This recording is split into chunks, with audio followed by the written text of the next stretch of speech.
After your students have taken the assessment, you're now ready to take a look at the reports. How do they do on the assessment, and how can you use these reports to inform instruction? When you're on your teacher landing page, you'll have a tab labeled Reports. Go ahead and click on it. There are several ways to use the reports. You can use class reports or student reports.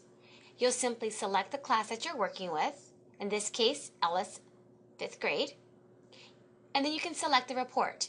There are a variety of reports that you can use for class.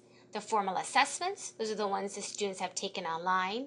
The class progress, how they're progressing toward the end of a level.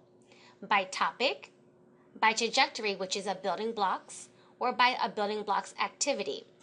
You can also have Common Core assessments. Common Core state assessments proficiency, by class, and by activity.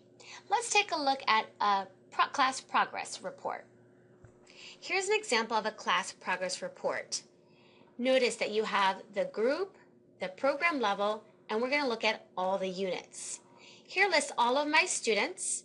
These are all of the assessments they've taken in this unit and how they've done, their percentages. If I click on them, only those students are highlighted in this particular report. I could have all of them highlighted or just one. I can export these and then share with parents, share with my administrator to really see how the students are progressing in number worlds. Let's take a look at a student report next. Here's an example of a student report. This is a student snapshot, so you get a good glimpse of how the student is doing in number worlds overall. You simply select the class, the student, and then you can select the date that you would like to look at the student. In this case, we're looking at the student over a couple of months. On this snapshot, it lets me know how the student's doing on their level assessment, their unit assessments, and their weekly assessments. It also lets me know their informal assessments, their workbooks, and how they're progressing toward lessons. The students also performed a project.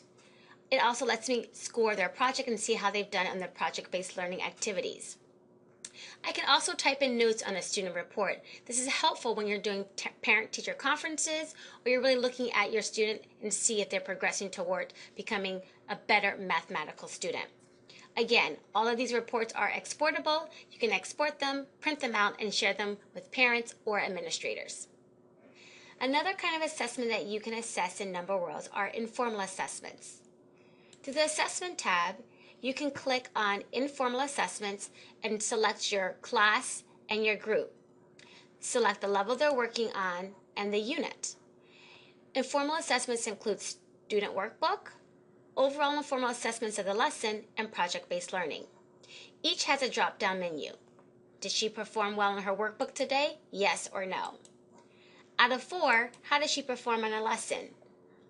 3. At the end of the week during project, did the student not meet expectations, meet expectation, or exceed expectations? I can also add notes here to remind myself how the student performed that week.